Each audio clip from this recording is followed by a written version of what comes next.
ଟୁନି, ମୁଁ ଆଜି ବହୁତ ଖୁସି। ସତରେ ଟୁନି, ତୁ ଅଣ୍ଡା ଦେଇଛୁ। ମୁଁ ଯଦି ଗଛରେ ଚଢ଼ି ପାରିଥାନ୍ତି ତେବେ ତୋ ଅଣ୍ଡାକୁ ଦେଖିପାରନ୍ତି। ବହୁତ ଖୁସି ଲାଗନ୍ତା। କୁମ୍ଭୀର ଭାଇ, ସେଇଟା ତ କେବେ ସମ୍ଭବ ନୁହେଁ। ତୁମେ ପୁଣି ଗଛରେ କେମିତି ଚଢ଼ିବ? ବରଂ ମୋ ଅଣ୍ଡାରୁ ଛୁଆ ଫୁଟି ସାରିଲେ ତୁମ ସହ ମୁଁ ତାଙ୍କର ଭେଟ କରେଇଦେବି। ଆଉ ଅଳ୍ପ ଦିନ ଅପେକ୍ଷା କର। କୁମ୍ଭୀରକୁ ଖବର ଦେଇ ଟୁନି ସେଠାରୁ ଚାଲିଯାଏ। ଟୁନି ତ ଅଣ୍ଡା ଦେଇଛି, ଏବେ ସେ ତା ଅଣ୍ଡାମାନଙ୍କର ଯତ୍ନ ନେବ। ଆଉ ଖାଦ୍ୟ ଆଣିବାକୁ ଯାଇପାରିବନି। ମୁଁ ଏଥର ତାକୁ ସାହାଯ୍ୟ କରିବି। ଯାଉଛି, ଟୁନିକୁ ନଦୀରୁ କିଛି ମାଛ ଆଣି ଦେଇଦେବି। ଏ କଥା କହି କୁମ୍ଭୀର ନଦୀକୁ ଯାଏ। ଆଉ ଏପଟେ ଟୁନି ତା ଅଣ୍ଡାମାନଙ୍କର ଖୁବ୍ ଯତ୍ନ ନେଉଥାଏ ଆଉ ବହୁତ ଖୁସି ହେଉଥାଏ। ଟୁନି, ଏଇ ଦେଖ, ମୁଁ ତୋ ପାଇଁ କ'ଣ ଆଣିଛି। ଆରେ ଇଏ କ'ଣ କୁମ୍ଭୀର ଭାଇ? ଏତେ ଗୁଡ଼ିଏ ମାଛ? ଏତେ ସବୁ ମାଛ ତୁମେ କାହିଁକି ଆଣିଛ? ଏସବୁ କ'ଣ ହବ? ଆଲୋ ବୋକି, ତୁ ତ ଅଣ୍ଡାମାନଙ୍କର ସେବା ଯତ୍ନ କରୁଛୁ ଆଉ ଖାଇବା ଆଣିବାକୁ ଯାଇପାରୁନୁ। ସେଥିପାଇଁ ମୁଁ ଭାବିଲି ତତେ ଟିକେ ଏହି ସମୟରେ ସାହାଯ୍ୟ କରିବି। ସତରେ କୁମ୍ଭୀର ଭାଇ, ତୁମେ ମୋର ଖାଲି ବନ୍ଧୁ ନୁହେଁ, ତୁମେ ମୋର ବଡ଼ ଭାଇ ଭଳି। ଏମିତି କିଛି ଦିନ ପରେ ଟୁନିର ଅଣ୍ଡାରୁ 3ଟି ଛୁଆ ଫୁଟି ବାହାରନ୍ତି। ଭଗବାନଙ୍କର ଅଶେଷ କୃପା, ଶେଷରେ ସେ ମୋ ଡାକ ଶୁଣିଲେ।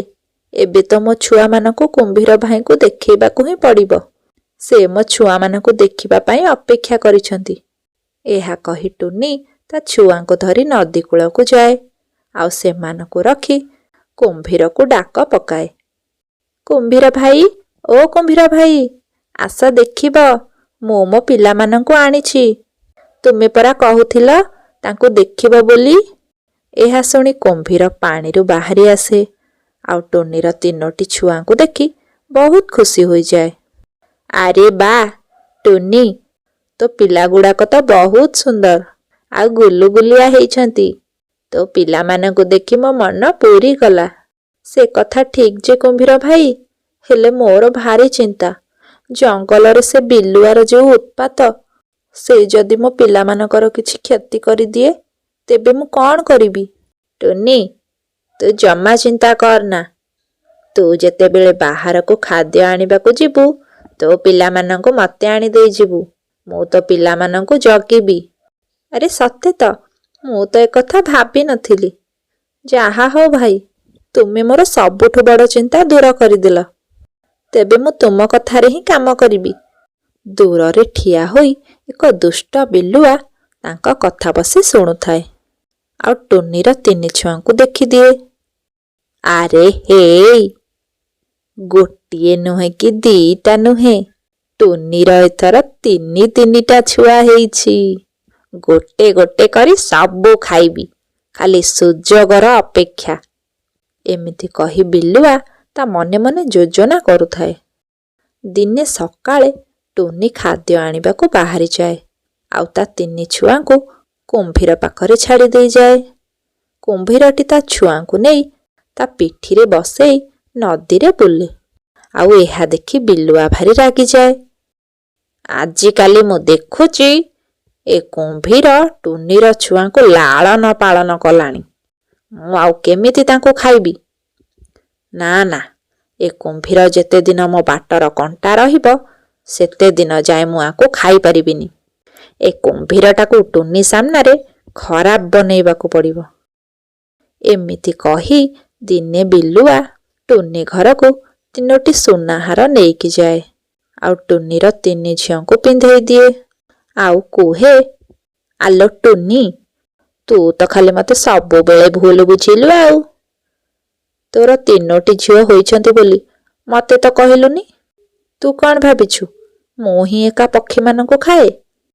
ତୁ ବୋଧହୁଏ ଜାଣିନୁ, ସେ କୁମ୍ଭୀର ବି ମୋ ସାଙ୍ଗରେ ରହି ଯୋଜନା କରେ ଆଉ ମୋତେ ସବୁ ବୁଦ୍ଧି ସେଇ ଦିଏ। ଆଉ ଆମେ ଦୁହେଁ ମିଶିକିରି ହିଁ ସବୁ ପକ୍ଷୀଙ୍କୁ ଶିକାର କରୁ। ହେଲେ ଏବେ ଆଉ ମୁଁ ସେ ପାପ କରୁନି। କିନ୍ତୁ ଆଜି ସେ କୁମ୍ଭୀର ମୋତେ କହୁଥିଲା ତୋ ପିଲାମାନଙ୍କୁ ମିଶିକି ଖାଇବାକୁ। ହେଲେ ମୁଁ ଆଉ ତା କଥା ମାନିଲିନି ମୁଁ ତ ଏଥର ପ୍ରତିଜ୍ଞା କରିଛି, ମୁଁ ଆଉ କୋଉ ମାର କୋଳରୁ ତା ଛୁଆଙ୍କୁ ଛଡ଼େଇ ନେବିନି। ଆଉ ସେଇଥିପାଇଁ କୁମ୍ଭୀର ତୋ ଛୁଆଙ୍କୁ ଏକା ଖାଇବ ବୋଲି ଯୋଜନା କରୁଛି। ଆଉ ତୁ ତ ବୋକି, ଦେଖିଲା ବେଳକୁ ତାରି ପାଖରେ ତୋ ଛୁଆଙ୍କୁ ଛାଡ଼ିକି ଯାଉଛୁ। ଦେଖିବୁ ଦିନେ ନା ଦିନେ ତୋ ଛୁଆଙ୍କୁ ସେ ଖାଇଦବ। ଏସବୁ କଥା କହିସାରି ଶିଆଳ ମିଛରେ କାନ୍ଦି କାନ୍ଦି ସେଠାରୁ ଚାଲିଯାଏ। ଆଉ ଟୁନି ମନରେ କୁମ୍ଭୀର ପ୍ରତି ଭୁଲ ଧାରଣା ଭରିଦିଏ। ତା ପରଦିନ ଟୁନିର ପିଲାମାନେ କୁମ୍ଭୀର ପିଠିରେ ବସି ନଦୀ ବୁଲିବାକୁ ଲାଗନ୍ତି। କିନ୍ତୁ ଟୁନି ନଦୀ କୂଳକୁ ଆସି କୁହେ, ଶୁଣ କୁମ୍ଭୀର ଭାଇ, ତୁମେ ଆଉ ମୋ ପିଲାମାନଙ୍କୁ ନେଇ ନଦୀ ଭିତରକୁ ଯାଅନି। ଶୀଘ୍ର ଆଣ ମୋ ପିଲାମାନଙ୍କୁ। ଟୁନିର ଏମିତି କଥା ଶୁଣି କୁମ୍ଭୀର କୂଳକୁ ଚାଲିଆସେ। ଆଉ ଟୁନି ତା ପିଲାମାନଙ୍କୁ କୁମ୍ଭୀର ପିଠରୁ ଝାମ୍ପି ଆଣି ତା ଘରକୁ ଚାଲିଯାଏ। ଟୁନିର ହଠାତ୍ ଏମିତି ବ୍ୟବହାର ଦେଖି କୁମ୍ଭୀର ଆଶ୍ଚର୍ଯ୍ୟ ହୋଇଯାଏ। ବିଲୁଆ ଲୁଚି ଲୁଚି ଏସବୁ ଦେଖି ଖୁବ୍ ଖୁସି ହେଉଥାଏ। ଯାହା ହଉ, ମୋ କଥା ଗୁଡ଼ା ତାହେଲେ ଟୁନି ମୁଣ୍ଡରେ ପଶିଛି। ଏଥର କିନ୍ତୁ ମୋତେ ଆଉ କେହି ବି ଟୁନିର ପିଲାଙ୍କ ଖାଇବାରେ ବାଧା ଦେବେନି। ଏହା କହି ଶିଆଳ ତା ସୁଯୋଗକୁ ଅପେକ୍ଷା କରେ। ତା ପରଦିନ ଟୁନି ଖାଦ୍ୟ ଆଣିବାକୁ ଜଙ୍ଗଲକୁ ଚାଲିଯାଏ। ଆଉ ତାର 3 ଝିଅ ବାହାରେ ଆସି ଖେଳୁଥାନ୍ତି। ଆଉ ଏହି ସୁଯୋଗ ଦେଖି ବିଲୁଆ ତାଙ୍କ ପାଖକୁ ଆସେ। ଆଠୁ ଭଲ ସୁଯୋଗ ମୋତେ ଆଉ କ'ଣ ମିଳିଥାନ୍ତା? ଯାଉଛି, ଯେତେ ଶୀଘ୍ର ହବ ଶୁଭ କାର୍ଯ୍ୟଟା ଆରମ୍ଭ କରିଦେବି। ଏହା କହି ସେ ଯେମିତି ତାଙ୍କ ଉପରକୁ ଆକ୍ରମଣ କରେ, ଏତିକିବେଳେ ନଦୀରେ ଥିବା ସେହି କୁମ୍ଭୀର ବିଲୁଆ ଉପରକୁ ଡିଏ। ଆଉ ତା ବେକକୁ କାମୁଡ଼ି ଧରେ। ସେମାନେ 2 ଜଣ ଏମିତି ମାଡ଼ ମରାମରି ହେଉଥିଲା ବେଳେ ଟୁନି ଆସି ଦେଖେ କୁମ୍ଭୀରଟି ବିଲୁଆକୁ କାମୁଡ଼ି କାମୁଡ଼ି ତାକୁ ମାରି ଦେଇଥାଏ। ମା, ତୁମେ ଆସିଗଲ? ଦେଖ, ଏ ଶିଆଳ ଆମକୁ ଖାଇବାକୁ ଆସିଥିଲା। କୁମ୍ଭୀର ମାମୁଁ ଆମକୁ ବଞ୍ଚେଇଛନ୍ତି। ତୁ ସତ କହୁଛି ରେ ଝିଅ, ତୁମକୁ କୁମ୍ଭୀର ଭାଇ ରକ୍ଷା କରିଛନ୍ତି। ଆଉ ମୁଁ ତାଙ୍କୁ ଭୁଲ ବୁଝିଥିଲି। ଛି, ମୋତେ କ୍ଷମା କରିଦିଅ କୁମ୍ଭୀର ଭାଇ। ମୁଁ ଏ ଶୈତାନ ବିଲୁଆ କଥାରେ କ'ଣ ନାହିଁ କ'ଣ ଭାବି ଦେଇଥିଲି। ଏହା ଶୁଣି କୁମ୍ଭୀର ସବୁ କଥା ବୁଝିପାରେ ଆଉ ଟୁନିକୁ କ୍ଷମା କରିଦିଏ। ଆଉ ଆଗ ଭଳି ସେମାନେ ମିଳିମିଶି ରୁହନ୍ତି।